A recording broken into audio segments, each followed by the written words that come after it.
Hello and welcome back to the ROI podcast, the podcast that's obsessed with the art and science of return on investment. And today I am wearing my blazer for two reasons. One, because we have a very special guest. Two, because everyone on YouTube makes fun of my attire normally. So I'm upping my game there. Today we have my boy DT and the great Rick Rule. We're going to cover inflation and how to protect purchasing power during an inflationary/stagflationary environment, with a focus on energy equities, royalty and streaming, geoarbitrage, and we're going to talk about, is my nation, Australia, becoming a banana republic? So without further ado, it's my great pleasure to introduce Rick Rule. How are you doing, Rick? Great. The better for being on with you two. Thank you. It's our pleasure. Daryl, how are you, sir? I'm doing well, man. I'm glad for the topic. People's pocketbooks are hurting right now, and we're trying to get some good information out there to protect ourselves against inflation. Exactly that. And it's great to have someone who's lived through that. You and I have not lived through the 70s, but Rick has. And so having access to his wisdom and experience will be of great import, I am sure. I'm going to share my screen, and purely for a focus of conversation, we're looking at inflation versus GDP. They look surprisingly similar there in the US. And with permission from my buddy Josh Young at Bias and Interest, if you look at 1971 to 1981, your inflation adjusted returns for energy equities, REITs, and then I've popped in gold bullion there. Rick, what are your thoughts on how to play this round of inflation? We know that history doesn't repeat, but it does rhyme.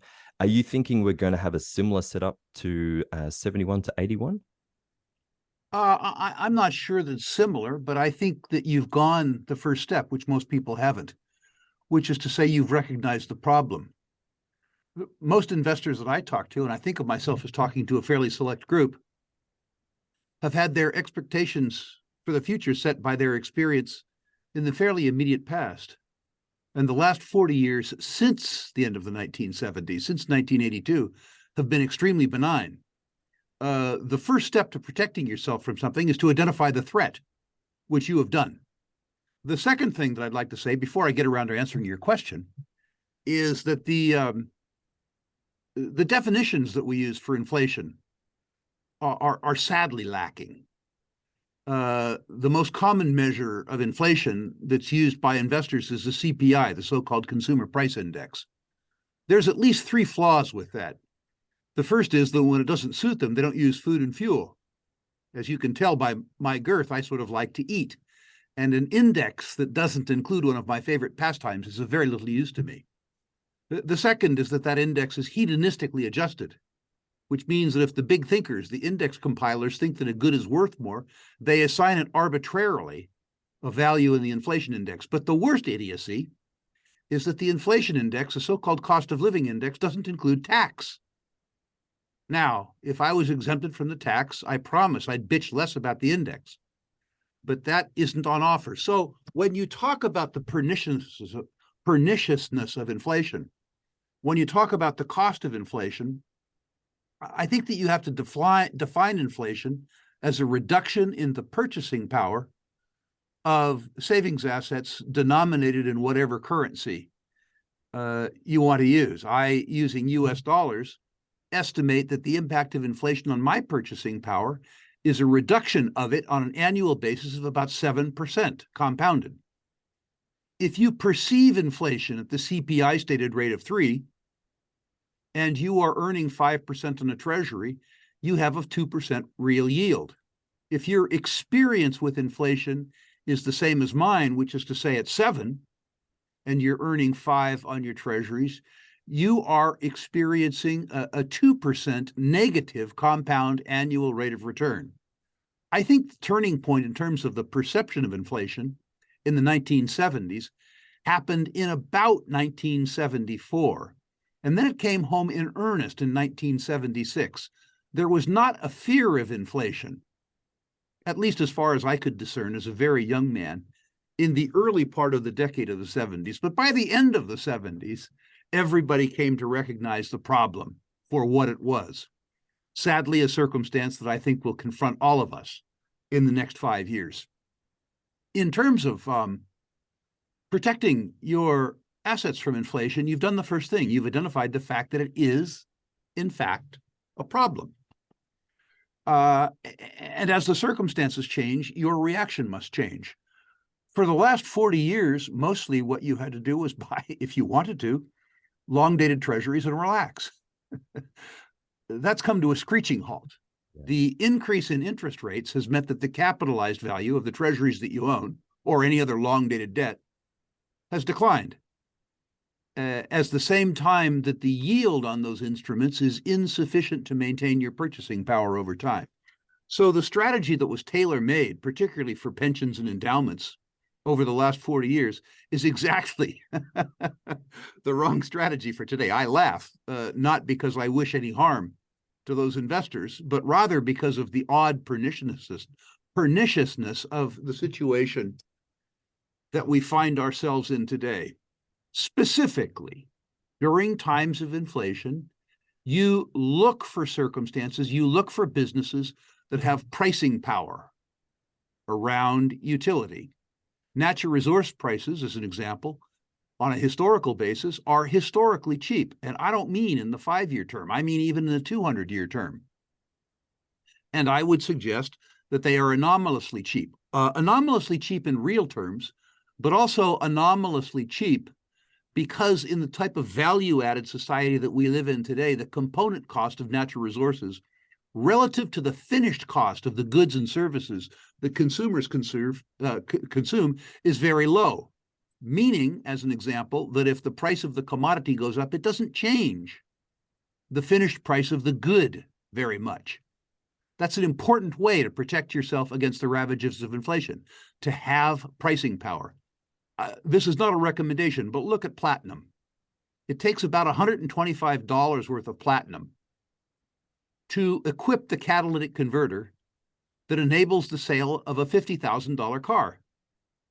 Do you think if the price of platinum doubled, that it would have much demand, much impact on the demand for an automobile? That's pricing power. So pricing power is important.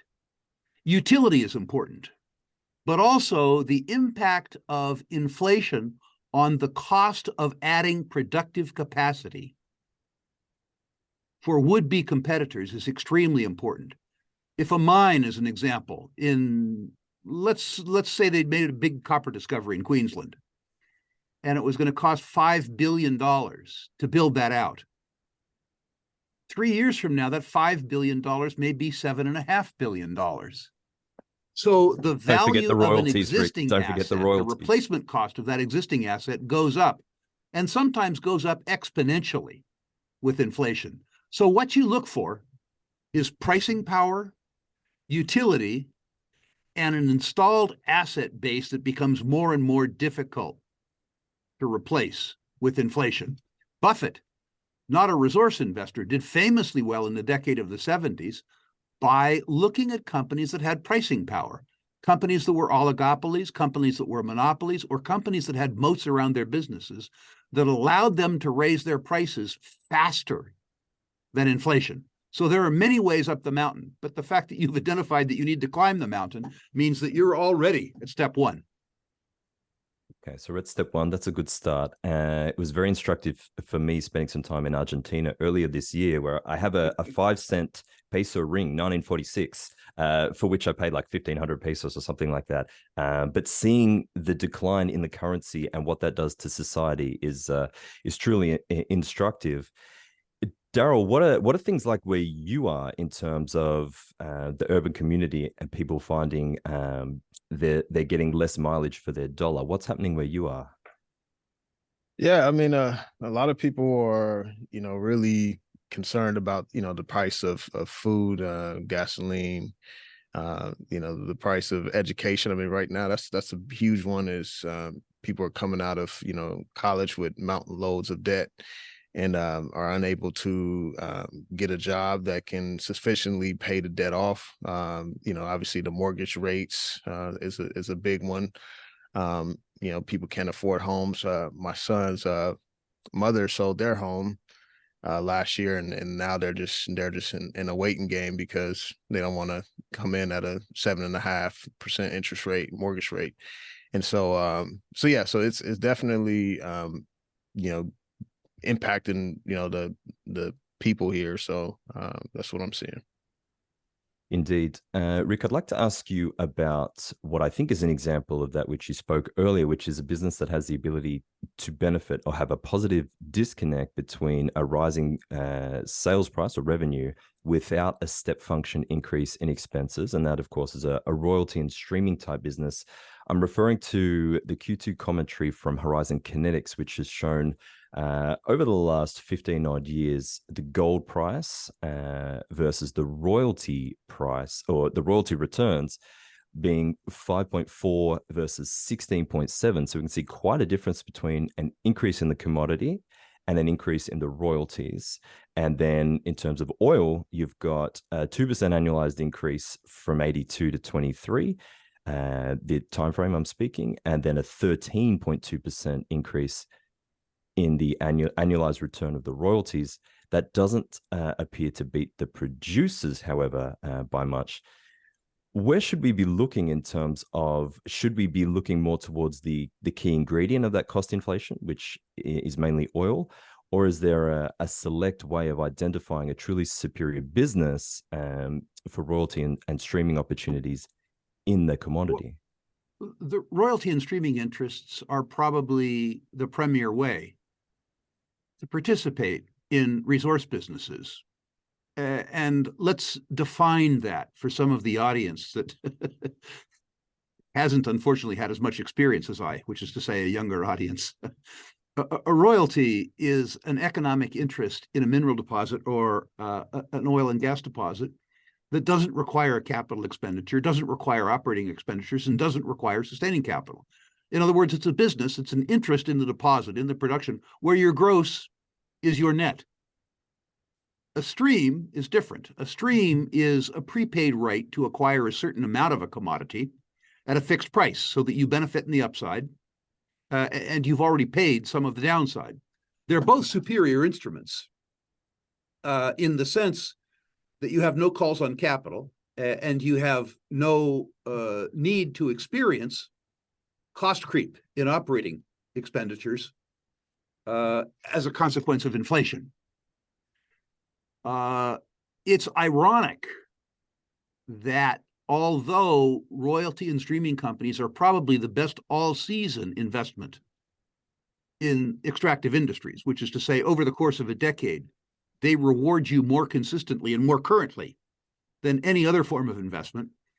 In a rampant bull market, they underperform because, ironically, when commodity prices are soaring, the margins of the inefficient producers, or at least the perceptions of the margins around producers for inefficient producers, rise faster.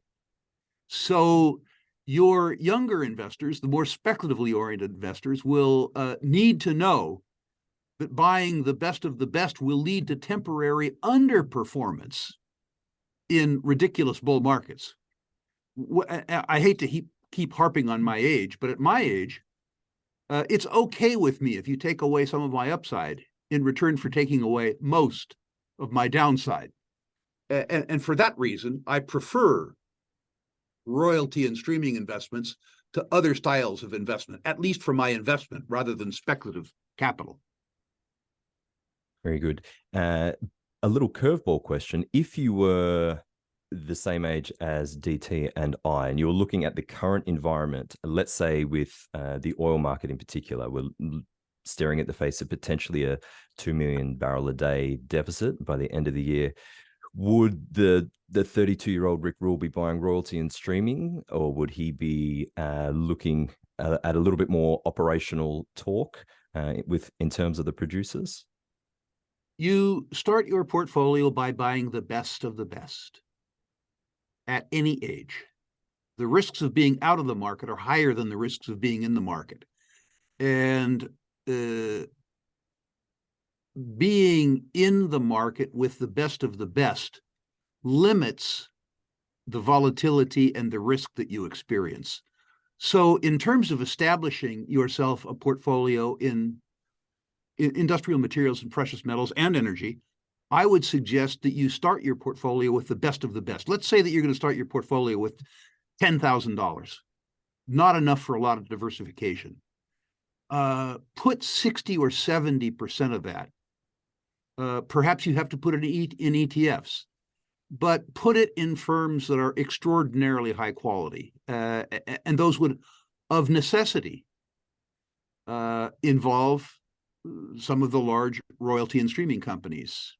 It is probably less necessary in oil and gas simply because the incumbent super majors are such behemoths that they're really, truly all-weather beasts, which is to say you have shelter in a down market from the refining and marketing operations, you have shelter in the up market from the exploration and production operations. But for the rest of your portfolio, and even to some degree in energy, irrespective of age, you start a portfolio with the best of the best. The difference is, as you mature, as your experience increases, and as your portfolio increases, a younger person can and probably should, if they're willing to work, take more chances after they've already bought the market beta by buying the best of the best.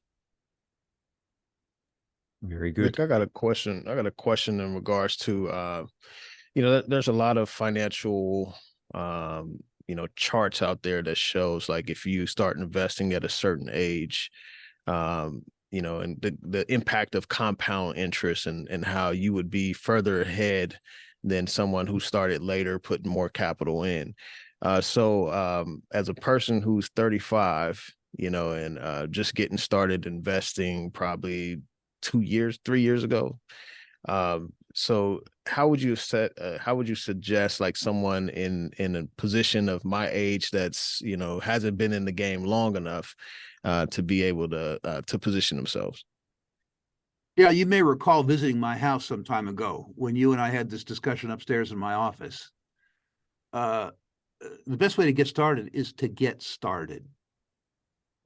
Save at least 10% pre-tax of all your income. If that means you don't get a Starbucks, if that means there's no beer on Friday, so be it. I don't care what you spend the 90% on, particularly if you don't take on debt. Whatever good habits or bad habits you have, that's your business. But save at least 10% and try to save 20% and get started. People say, well, I don't want to get started now because I can't afford it. And when you look at their clothes and you look at their expenditures and you look at their cars, they can afford it. They don't want to afford it, but they can afford it. And do it systematically. Other people say, I don't want to get involved. I don't want to get invested. I don't want to start in a market because I think the market's going to fall. And I don't want to get clipped for X, Y, Z. Buffett points out that once every 10 or 15 years, the market falls by half. When I look at the stock chart of Berkshire Hathaway, his company, through the point in time when I've been investing, which is to say 50 years, the market's fallen by half 4 times. You look at a stock chart of Berkshire Hathaway, and you can't see those declines. You look from the bottom left to the upper right, the return has been so unbelievably dramatic that those 50% declines weren't visible. Now, they were awfully bloody painful when they happened, Daryl. Don't get me wrong. I'm not trying to say that you get through this with no psychological trauma, but you get through it over the rest of your life with no financial trauma. The only way in the circumstance that's in front of us that you're going to materially improve your standard of living is to become a capitalist. You have to have you working for you, and you have to have your money working for you. And it's awful hard to be a capitalist if you don't have any capital. Save systematically. Invest systematically. When the market falls by half, that's not a cue to exit. It means that stuff that used to cost 100 now costs 50. If it wasn't in financial assets, if you went to a store and all the goods that you wanted to buy were 50% off, you'd be ecstatic. So when times get tough, you double down. I hope that helps. I mean, there is no excuse to not save, and there is no excuse not to invest systematically. The compounding of even passive income, is truly, truly the only way that you are going to provide for a decent material standard of living for your children and for your own well-being as you age. Mm-hmm. Yeah, appreciate that. Yeah, because it's definitely a question I get quite a bit from people. And then also, layering on that, with the saving, like, I'm at the point where, I have three children. So, I have to put away for them too, and so it's, you do. And I don't know what consumer goods your kids like, but let's assume that, everybody at school has some fancy pair of sneakers or something like that. And I don't know what a fancy pair of shoes cost, but let's say it's $200 or something like that. It's a wonderful educational opportunity for you to say that $250 that I was going to use to buy you a pair of sneakers has a lifetime value after compounding of $6,000 or $7,000. Do you really want to buy a $7,000 pair of shoes? Is that what you want me to do? Because that's the number. You can show them with a calculator that even I can operate, that $250 at a 5 or 6% compound internal rate of return over 30 years turns out to be a stupid amount of money. And you have to explain to the children that want the immediate gratification of a consumer good the ultimate cost to their material well-being of that consumer good. Ask them if the adulation of their peers is actually worth $5,000. Yeah, that's true. That is good. That's good. Go ahead, Ben. That's some royalty and streaming parenting advice right there. I'm going to throw something out there, Rick, and I want you to correct me where I'm going wrong. Speaking of reducing expenses, another way that I'm thinking of beating inflation is actually to try and use it to my advantage. I'm moving to Argentina next year and setting up my portfolio to pay me in dividends in US dollars, whilst that inflation is actually eating away at most of my expenses. Do you see that as a trend that's taking off amongst my peers? There's a few. What do you think from your end? It's something I wish I would have done when I was your age. I was going to ask that. If I had expatriated, now Argentina might have been a place that I would choose for lifestyle. But if I had expatriated to a place called Liechtenstein, where they didn't charge me tax before I started earning a lot of money. Now, don't get me wrong, the United States has been good to me, and culturally I'm American. I've enjoyed living here. But from a material point of view, staying in the United States was one of the dumbest financial decisions of my career. I happen to love Argentina. I've got a lot of friends there. I've got a wonderful community there. It's just a truly spectacular lifestyle. So it will pay you benefits in addition to financial benefits. The idea that you live in Argentina, but you pay and invest outside of Argentina, where Argentina doesn't charge you on your worldwide income, and besides which the government is too incompetent to discover your worldwide income, is a very good thing. The standard of living that you can enjoy in Argentina, if you spend American dollars, is, as I think you're learning, spectacular. You probably know that there's a parallel exchange rate. There's a black market exchange rate. And the black market is so well that I actually had a policeman direct me to a black market changing establishment. This is so well accepted that in the small town that I was in, the pharmacy that acted as the exchange place was known to the police, and I was referred to it as an honorable business. Yeah, it's truly a unique place. I went to a supermarket, and the lady very helpfully offered an exchange rate pretty close to the dollar blue, I must say. So got a decent rate. Yeah, I did wanted to throw that out there as a kind of essentially I'll be making my own royalty and streaming company to a degree, in that I'll be paid in one currency whilst my fixed expenses will be decaying over time. So it's fascinating to get your input with regards to that. Well, boys, I would say an indirect royalty on the larceny of the American government or the Australian government is a fail-safe investment. I don't see how you can possibly go wrong having indirect royalty on the larceny of government, which is in effect what you're doing. That certainly appeals to my libertarian disposition. Boys, I would love to keep talking, but I want to move the topic on to, in the words of your former president, beautiful, lean coal. Coal. I want to talk about this backdrop of over the week, India plans 40% more coal use in thermal power. Reading from my buddy Fergus Cullen's research, it appears, if I'm doing the math correctly, by 2030, Chinese additional demand will be 1.3 and 1.4, call it, metric tons per annum, which is the equivalent of another India being added to the demand side of the scale. Rick, why are people not talking about coal when a lot of these companies are trading at 3-4 times the cash flow? I mean, down here, you can't give away a coal mine. Blackwater, Dania, nobody seems to want it. Coal is wonderfully politically incorrect. It reminds me of being attracted to uranium in 1998. Not only were people bored by it, but they vilified me for being interested in it. From a contrarian's point of view, it doesn't get better than that. It isn't that the market's bored of it, it's they hate it. Now, if you're taught to buy unloved commodities, what could be better? Let's look at a couple interesting facts around coal that the audience listening to the show may or may not know. Let's compare coal. Let's compare coal physics as an example. No,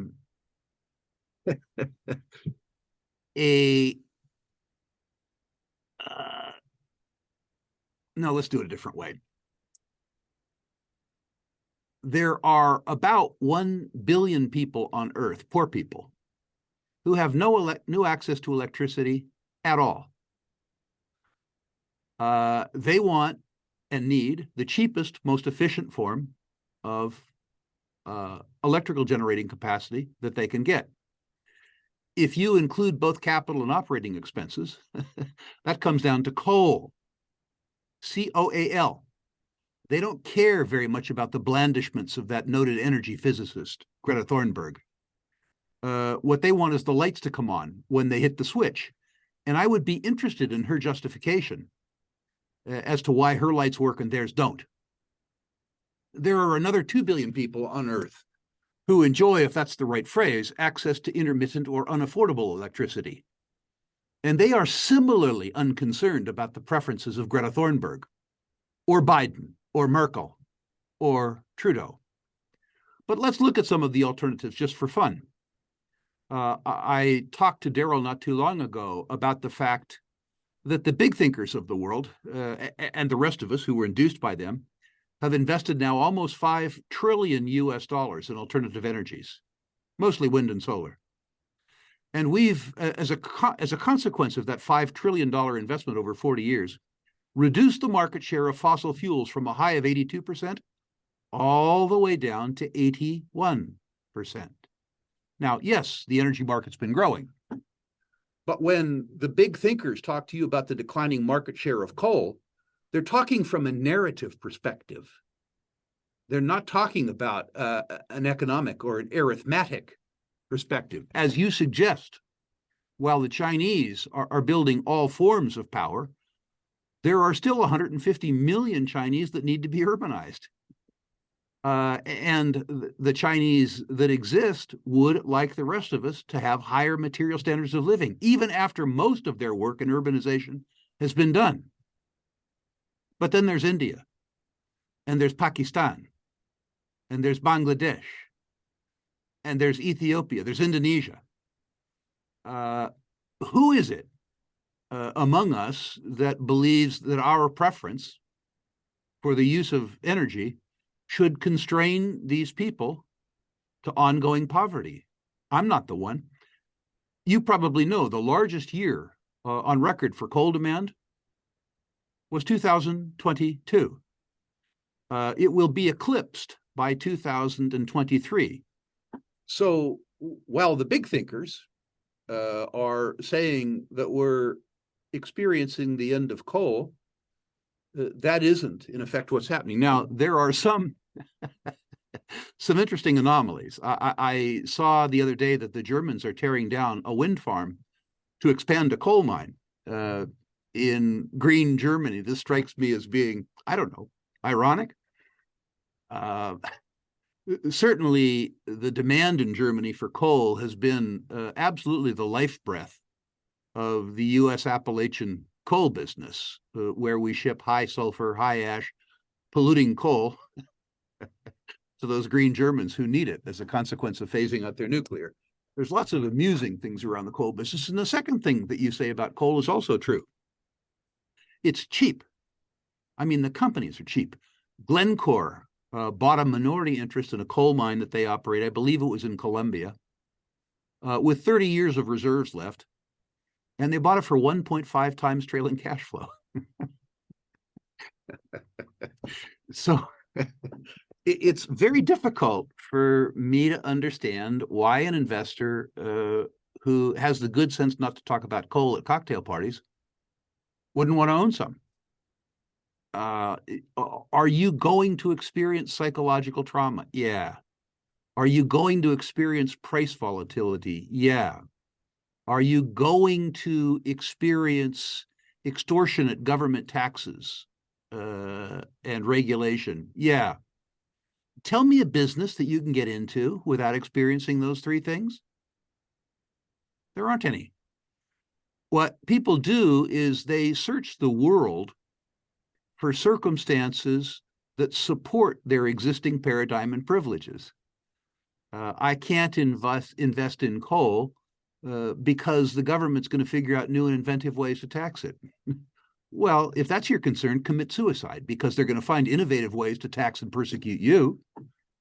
I've probably dwelled on this enough. No, I like it. I didn't see that suggestion coming, I must say. But you did. That's not investment advice. No, certainly not. Disclaimer in the description, people. But yeah, you did answer my next question, which was navigating the biggest risk, which does seem to be jurisdictional political risk. And it doesn't seem to matter where you go, whether it's in the US. I mean, certainly down here, we've been doing our best impersonation of a banana republic over the last few years. And so with there being no real kind of futures way to play the commodity itself, it does seem to be tricky. Before we head into the lightning round, the last idea I have around benefiting from rising commodity prices without a step function increase in expenses would be futures and futures options. I understand it's not for everyone, but it is the preferred way of my buddy Ferg. And we're looking at, although oil prices have risen sharply this year, the curve is still in quite a steep backwardation. If you look out to 25 and 26, November contracts are at like $73. I just wonder what your thoughts would be around doing that as a way of benefiting from the commodity, shielding yourself from cost inflation and political risk, because essentially it's just the commodity, not where it's dug up from the ground. I'll give you a disclaimer before I go on. My long-term track record in futures and options is almost unblemished by success. I have done well only where I found commodities that were selling at substantial discounts to the production cost, buying the longest contracts I could and not using too much leverage so that I could survive volatility. Understand with a futures contract that time works against you. That is to say, any premium that you paid erodes over the life of the contract. So you have to be very right. You have to use much more cash than your commodities dealer would like you to use, because he or she wants to maximize their commission. And you have to be willing to sit tight rather than trade. I myself, because I'm a credit analyst and maybe a little less an equities analyst, have always wanted to get any leverage that existed in commodity prices in operating leverage in companies, and as a consequence, in capital gains. For people who are good at futures trading, and I shouldn't say futures trading, futures positioning, futures trading, which is to say darting in and out of futures contracts, is a sure way of attaining poverty. It just doesn't work. I've seen literally thousands of people try, and I've seen Paul Tudor Jones, one person, succeed. So I wouldn't advise futures trading. Futures positioning in the way you suggest, where there's serious backwardation, as an example in oil, in a very long contract where you put down half the money cash, and you look for the backwardation to disappear, assuming that you don't run into the teeth of a recession, that works. It works much better in hindsight. It works much better during the COVID times when the price of oil was $20 a barrel and it cost the industry $60 a barrel to make it. Then the decision is either the price goes up or your car doesn't start. And it's much more likely that the price goes up. Yeah, very well said. What can I say, boys? Commodities, options, Argentinian women. I'm a sucker for volatility. Before we move on to the lightning round, DT, anything you want to add with regards to energy equities, be it oil, gas, coal, or I want to say one more thing about them. Yeah. The lovely thing about those companies is that they're paying good dividends. They're paying down their debt rapidly, and the dividends are going to grow. And the dividends take away time value of money. If money's going to be worth less in the future, you want to get more of it now. And the fact that these companies are A, generating a lot of cash, and B, are polite enough to give that cash back to the owners on a current basis is a very good thing. The best way to compound is compounding cash in fist. And that's what they're doing. Mm-hmm. Yeah, thanks. Appreciate that. I'm ready to jump into the lightning round. So Rick, I started picking up, I learned about this lovely hang on. Got an ad coming up. My bad, y'all. Analytics to do things like speed up proto. Sorry about that. I was looking at the stock chart on I did this again on our Don't last be trading. So Echo Patrol, I started buying them. They are trading at a 3.1 PE ratio, and they have about a 28% dividend, which is obviously higher than inflation. And you know, I was recently reading an article from I think the Bank of America CEO came out and said the Fed has won the near-term battle with inflation. And so I don't believe that. And so I'm trying to buy companies that are going to pay me back more than what the inflation rate is. What's your take on Echo Patrol? Echo Petrol is in a pretty good sense, place in an operating sense.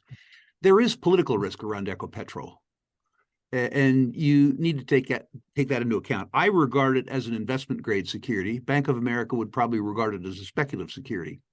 I would like to see you balance your Echo Petrol with a little bit of ExxonMobil. That is, reduce your upside, but reduce your downside too. But I own Echo Petrol. I also own Petrobras, the Brazilian producer with a very high dividend and similar political risk. Understand that the jurisdiction that those countries in are absolutely rapacious jurisdictions. And so you need to deal in your portfolio with the vagaries of taxation on your investments. But I think in the more speculative end of the oil and gas investment quality companies, Ecopetrol and Petrobras deserve a place in the portfolio. You know, if nothing goes wrong for 2.5 years, you've got your money back. And you have a long reserve life index to protect you after you've done that, if you're able to do it. Any more, DT? You go ahead. We can go back. Okay, we'll go back and forth. The 1-2 combo. I would like to talk about a company in the Permian, Vital Energy, small cap. Are you familiar with the company, Rick? What's your take on Vital Energy? I am familiar. I'm not familiar enough to answer the question specifically. The Permian is a spectacular basin. It's a basin where technology has been really beneficial in terms of increasing the so-called tier 1 drilling locations. That is to say, you know, drilling locations that can give people 30% ROI. And what happens is that when people value these companies, they look at the drilling locations based on 3 or 4 year old technology and practices, and they assign the locations tier 2 status, A, by using a $60 oil price in an $80 world, and B, by ignoring the amazing advances that are taking place in technology in the Permian with regards to measurement well drilling and completion technologies. So I'm very attracted to the Permian. In a general sense, I'm less familiar with the activities of the company at hand. Fair enough. DT, you're up. Rick, I want to ask you about an agricultural company, Mosaic. And I mean, they're trading at a 5.6 PE ratio. The dividend isn't high, but I suspect, you know, with the population growth and the need for food and all of the geopolitical risks, that this could be a good place to be for investors. Mosaic is a company that I have owned and its predecessors for a very long time, and it'll probably be sold by my estate. That doesn't mean that I haven't experienced ups and downs in terms of prices. A down round in Mosaic will occur if, as, and when a cessation in hostilities between Russia and the Ukraine occurs, which will mean that Russian potash is again more competitive on the market, competing with the Canadian potash that Mosaic produces. But make no mistake, the reason why we can have 8 billion people on Earth is the Green Revolution. And the Green Revolution depends on inputs. And Mosaic is all about inputs. It's important to know, too, that like an oil company, Mosaic is a completely vertically integrated company. And thus far, they seem to be able to operate all of those businesses well. They produce phosphate, potash, and ammonia, which are the three components of modern fertilizers. They process those fertilizers, they distribute those products, and they actually sell them at retail, which is to say they are the most vertically integrated of the mining businesses that I know. Usually, when a single management tries to operate 4 or 5 businesses, they operate one well and 4 poorly. In this case, Mosaic seems to, and by the way, their principal competitor, Nutrien, seem to be able to operate in all those business segments well. And as a consequence of that, I think it's sort of an all-season investment. Nice. Sticking with the royalty theme, operating in 2 different areas, can we get a ranking and a comment perhaps on Blackstone Minerals and Sandstorm royalties? Sandstorm I have in for re-ranking. I degraded it for a while as a consequence of buying in stock at a high price and then issuing new stock at a low price. That is very poor fiscal management. I need to say at the beginning, Nolan Watson is a personal friend, and I've known him for a very long time, the CEO. I am likely going to re-rank it better again as a consequence of the commencement of cash flow from Turkey, which I think will make an enormous difference. It remains to be seen whether they'll be better with the money that they receive from Turkey than they were 3 or 4 years ago. It's an astonishingly good royalty package, and a lot of growth is baked in the cake. The question is, when are you going to get the benefit? Now the answer is clear, 2024. And then the question becomes, what do they do with the benefit? Blackstone is cheap. I have Blackstone as a 4. Probably I should have it as a 3. That's just a wonderful business. They were in the royalty business, at least the predecessor company was in the royalty business, when most of their competitors, including oil and gas competitors, couldn't spell royalty. So this is a royalty package that has been expanded but was put together, and it was put together technically, not just financially. They didn't just buy royalties to bulk out the business. They bought royalties because their sense of the geology in the areas that they operated was that they should look for stacked horizons and that they should understand the advantages of both basin-centric gas production and shale production. And they've done a wonderful job of balancing current yield and then the optionality of held by production acreage. Probably more than you ever wanted to know about Blackstone, but it's a wonderful business. I can't get enough. DT, you got any more before I? Yeah, I had a creative question. All right, so I've submitted a few rankings to Rick a few times.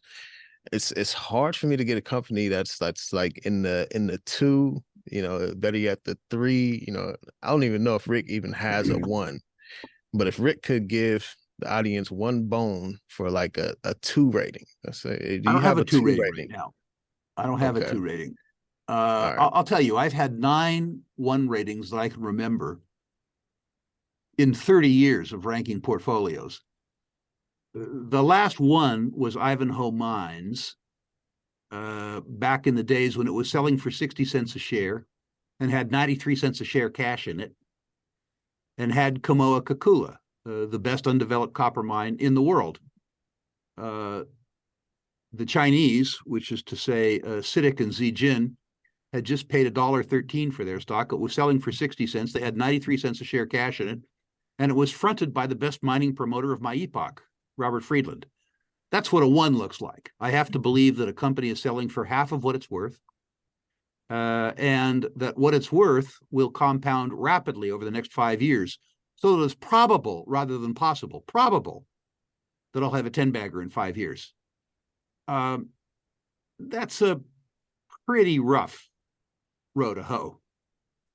A 2 simply is a company that has no ongoing concern problems, that is selling at a realizable 50% discount to net asset value, and is run by honest people with big stakes in the game in a commodity that I don't consider to be at a cyclical high. Provided that your audience attempts to use some discipline, the 3 that is of particular interest to me, because nobody's paying attention to it, is a little thing called origin royalties. I don't even remember the symbol of it. Now listen, do not go out and bid each other to bid this stock up.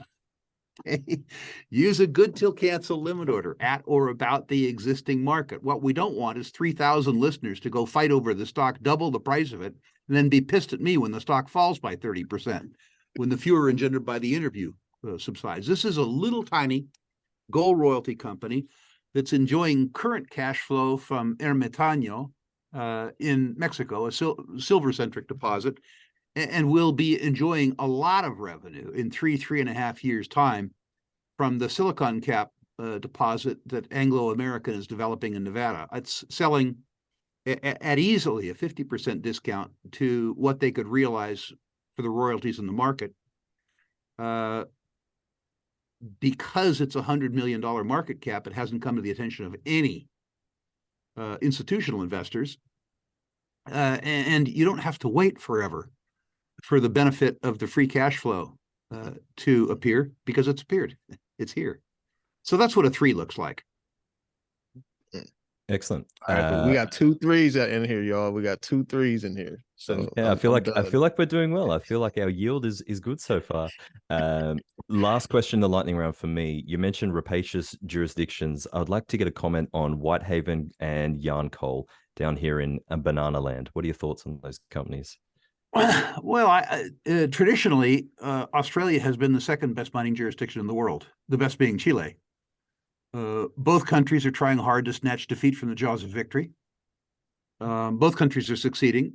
But in the case of both Whitehaven and Yarncoal, in the case of Australia generally, my hope is that geology trumps idiocy, which is to say that the deposit itself will shield shareholders to some degree from the rapaciousness of the politicians. There is no place in the world that doesn't exhibit a lot of political risk. Daryl's had to suffer through this lecture before. But Benjamin, people like you and me believe that political risk is less extreme when it's done to you by white people in English, according to the rule of law through the legislature. The truth is that the most dangerous politician in the world is the one that's closest to you. So for you, you have a lot of risk with Australian politicians. For me, I have a lot of risk from American politicians. That's just the way it works. You shouldn't use that as an excuse not to buy undervalued assets. It doesn't mean that you might ultimately not become disappointed. But the truth is that political risk is endemic, and it's endemic to all industries, but particularly to capital-intensive cyclical industries. One of the reasons why resource-based businesses are so cheap is because they are subjected to so much collective rape. And so playing Whitehaven and Yarncoal, do you have rankings for those? I have both of them as 4s. Excellent. Thank you very much. They probably should be 3s. The actions both in WA and Queensland with regards to the potential increase of the government take in both cases has been troubling, and the fondness for the Australian voters and American voters have for nonsensical solutions to societal problems has scared me. On a purely financial basis, they're both 3s. Excellent. Thank you very much. Now, Rick, you have a boot camp coming up. So listeners, if you've enjoyed the discussion around royalty and streaming, there will be a link in the description where you can attend. Would you mind giving us a brief explanation as to what listeners can expect attending the royalty and streaming boot camp? Sure. Rule Investment Media puts on 4 boot camps a year. A boot camp is a deep dive, 8.5 or 9 hour long, web-hosted deep dive into a specific investment topic. We've done uranium, we've done silver, and we've done electric and battery metals. This will be a royalty and streaming boot camp where, first of all, we give you an overview of the royalty and streaming business, in this case done by Doug Silver, who is as knowledgeable in mineral royalties as anybody I've ever met. I've known him for three and a half decades. I actually postponed the boot camp to a time that was convenient for him to speak. We will try and cover enough of the aspects of royalty and streaming that an investor who comes out of the boot camp will know the basics of how to do security analysis, and how to tailor a royalty and streaming portfolio, both an investment-oriented portfolio and a speculative portfolio that will suit his or her own investment needs. The cost of the boot camp is $99 US. Gold-plated money-back guarantee. If you buy any investment product, educational product from Rule Investment Media, and you don't think that you got your money's worth, email me and I'll give you your money back. It's important to know that you will not be able to get all of the information in the boot camp in the 8.5 or 9 hours that we're going to keep you trapped to your computer. As a consequence of that, the taped transcripts of the boot camp will be available for 12 months afterwards. I was responsible for the uranium boot camp. I know a lot about the uranium business. Despite that, I have watched the tapes of the uranium boot camp 4 times now. So it's important to know that your commitment of time, which is to say 8.5 hours, is likely over the course of a year, if you use the lessons well, to be a 20-hour commitment of time. Excellent. Well, I, for one, will be attending. Daryl, is there anything you wish to say before we wrap it up?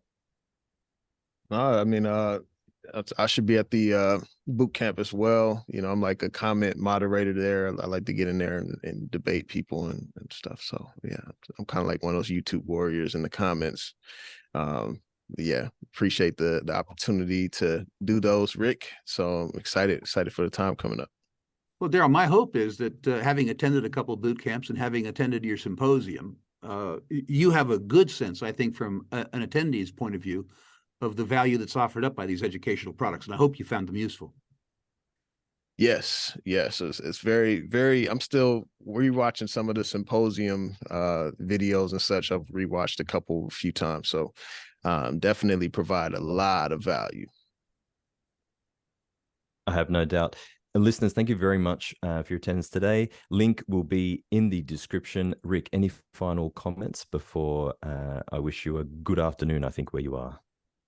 Well, finally, if listeners have enjoyed this and want to carry on the conversation, I incent them to do so by going to ruleinvestmentmedia.com and listing their natural resource stocks. I'll rank them 1 to 10, 1 being best, 10 being worst.